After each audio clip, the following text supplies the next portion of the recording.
Good morning, everybody. It is Tuesday, March 13th, and you're riding with me on my morning drive. And we're talking politics. Today is a Tuesday, and as you all probably know, Tuesdays in an election year oftentimes mean primaries or caucuses. And in this case, today, we've got the Cracker Belt, Bible Belt, whatever you'd like to call it, states of Mississippi and Alabama that are holding their primaries.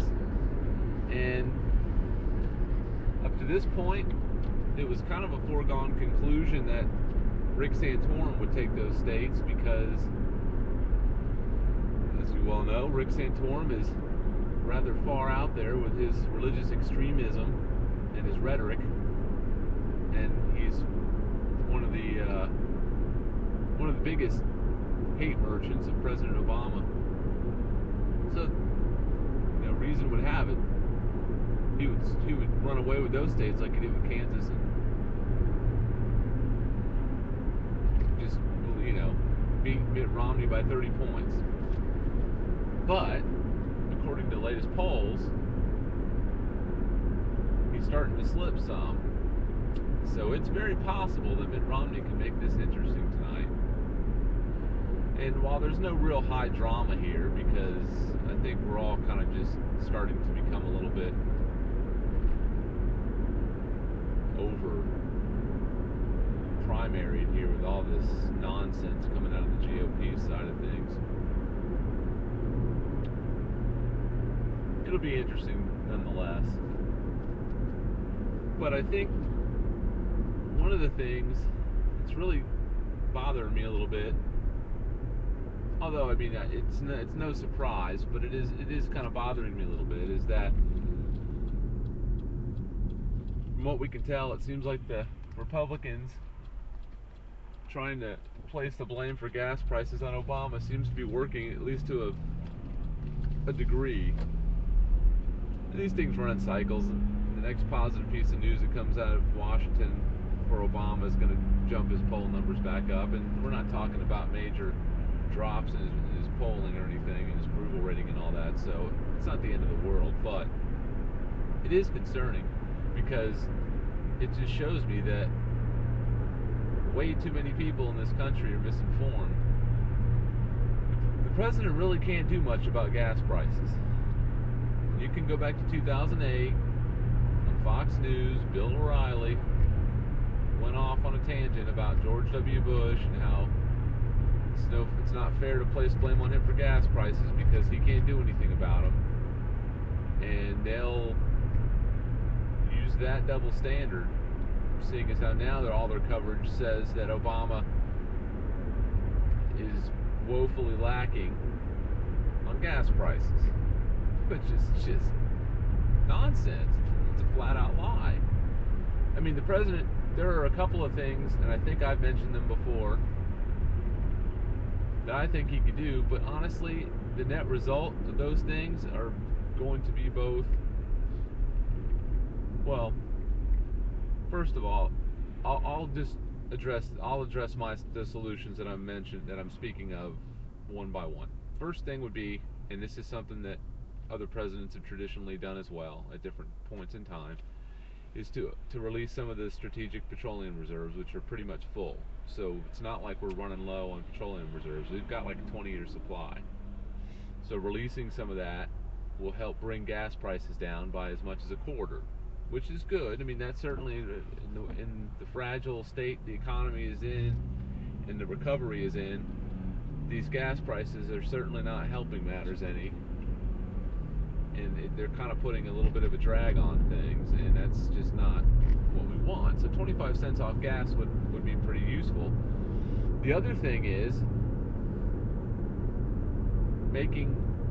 somehow preventing speculators from driving up the price of gas. The CFTC, its job, excuse me, is to regulate Wall Street speculators in that regard. They've, in the Dodd-Frank legislation that passed, they are obligated to make sure that this isn't a problem, and they're not doing their job for whatever reason. And I don't know why the president won't use the full force of the presidency and the bully pulpit at the very least to try and do something about this, because according to many different economists and studies and sources, speculation's adding as much as 58 cents to each gallon of gas. Now, if we could do both of those things, you could be talking about, 80 cents a gallon. That's huge. That would take us under $3. And I know that Newt Gingrich is running around talking about $2.50 gas, which, I'm sure he's not going to divulge his magic formula because that would help Obama. But I tell you what his magic formula is.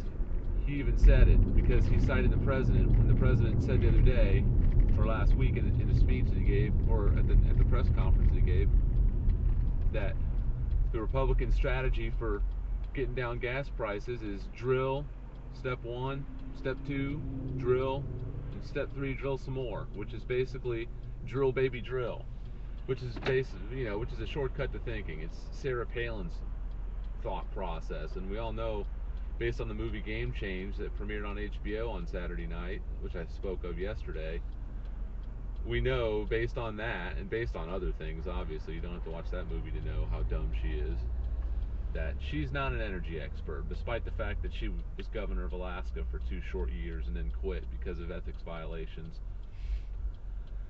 So, she's got a real great track record for leadership, which is just what blows me away. And another fake-ass Christian. The fake-ass Christians are driving me up a wall with their hypocrisy and their double standards. It's just beyond me how you can profess yourself to be such a righteous Christian of such high standard, and then you can believe in things like unfettered oil production without regard for human or animal life or environmental safety. Or how you think that you shouldn't have to pay any taxes, or that taxes are stealing, when there's, I don't know how many Bible verses where it talks about Jesus telling his disciples that you should pay your taxes, the ones that you're obligated to pay. So, our taxes since Obama has been in office have not gone up, they've gone down, which I spoke of yesterday, that I disagreed with the fact that the stimulus had so many tax cuts in it. That's not what people really need right now. What people need are jobs. And you could create a bunch of jobs with that 40% of the $800 billion stimulus package. You could have created a shitload more infrastructure and green jobs with that money than giving it back in the form of a tax cut. A lot of it to people who probably didn't need it. So that's. I hate to beat a dead horse here, but honestly, I don't think it's a dead horse. And people need to wake the fuck up, man. People are just freaking brainwashed. Quit watching Fox News. If you're listening to this show and you watch Fox News, I don't know what the fuck you're thinking, because I do not watch Fox News, but I do keep up with what it is that what is being said on Fox News to a large degree, because a lot of the left-wing talk radio that I listen to, they specifically address things that are being said on Fox News or on right-wing talk radio, because they want to make sure that the people that are listening to their program don't hear that and think that, oh, it must be true, or they don't hear the opposite side response to it, so it goes unchallenged, and that's not a good thing. We need to keep debunking right-wing thuggery at every opportunity, because that's exactly what it is, thuggery. They're trying to operate under the guise of religion and fiscal responsibility, but at the same time, and they're padding legislation with earmarks and costly legislation that's going to enact some sort of religious viewpoint, which is exactly what the founding fathers and the authors of the Constitution were trying to avoid, which is a religious state. This is supposed to be a secular government, not a religious state. So, yeah, I don't know exactly how to convey that any more clearly. But some people, you could have Jesus come down to earth and tell them something, and they would call him a liar if it didn't correspond with what they saw on Fox News or heard coming out of Rush Limbaugh's pie hole in the radio talk show. So, I'm over it. I am totally over it. I have zero tolerance for people on the right anymore, because for the most part, people on the right have been co-opted by the extremist, intolerant Tea Party and people who think like them. Religious right-wing zealots are included in that list. The religious right is insidious. They should be ashamed of themselves, operating under the guise of faith in God and Jesus and righteousness, but going around and being intolerant and judging people and talking hateful things about their fellow man. If you have nothing nice to say about somebody, then just don't say anything. That's just what blows me away about people, is they just want to keep going on and on and on and beating dead horses and conspiracy theories when there's nothing there. Get over it. Move on. Deal with it. Like, we survived Bush, you'll survive Obama. End of discussion. Get over yourself and try to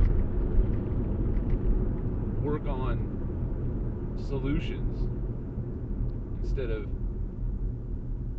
trying to take the country backward to your religious stone age. It's just appalling.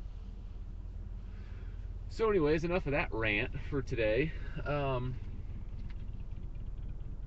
My beef with the Obama administration for today, because I've been trying to come up with something every day that I don't necessarily agree with the Obama administration on. The mortgage settlement. The mortgage settlement is just kind of another effort by the Obama administration. While it seems like the intentions are there, the intentions are good, the problem with it is, for one, it's selective. It only applies to, I believe, 5 major banks, or a small number of banks, and that's a fraction of the people whose homes are underwater and or in danger of foreclosure. And if you really want to help the situation, what you need to do is you need to enact some sort of a settlement that will cover all homeowners. Because there's other homeowners too whose houses are underwater, who have paid their payments on time, whose principals are way out of whack now, and they're not going to get any relief at all. And with as much money as the banks took during the bailout, and as well as they're doing now, they're able to pay out billions in bonuses now. I think that instead of cutting fees for refinancing, they should eliminate fees for refinancing for underwater homes. I mean, that's just asinine. These banks need to be made to sacrifice. They're not sacrificing anything. We're lucky if we get, pennies on the dollar out of these people. It's just unbelievable. And so the frustration level is mounting. And what I wish is that the Obama administration would go back to the drawing board and come up with a solution that, no matter what any outside opinion thinks, will help the most people. That's what they need to do. And the Department of Justice needs to go after these fuckers and say, hey, if you don't want to go along with what we're proposing, then we'll go ahead and open criminal investigations into all of your activities leading up to the crash of 2008. How do you like them apples? And I guarantee you their ass will fly straight at that point. But, of course, we can't seem to get that because there's too many outside influences, the bank lobby probably being one of them. And so that's my issue with the Obama administration for today. However, many people were fortunate enough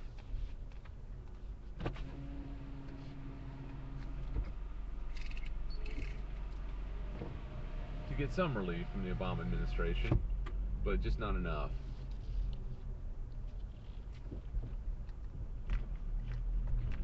And so I'm getting ready to park here, and I'm going to probably have to deal with somebody zooming up on me from behind. Or maybe not.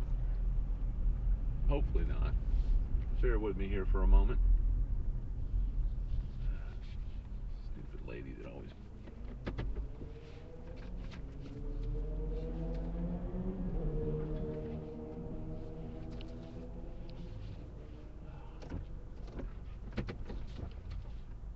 Oh shit.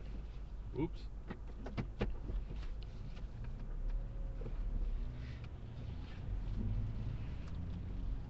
So sorry. Oh boy.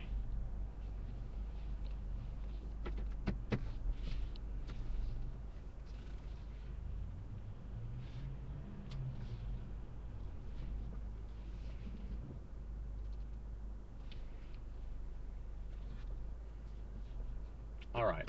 Sorry about that. Just wanted to get situated here in the parking space. Had some traffic behind me. But anyways, that's about it for this morning, I do believe. Make sure and tune into the circus tonight on any of the major news channels except for Fox News. Is going to misinform and mislead you.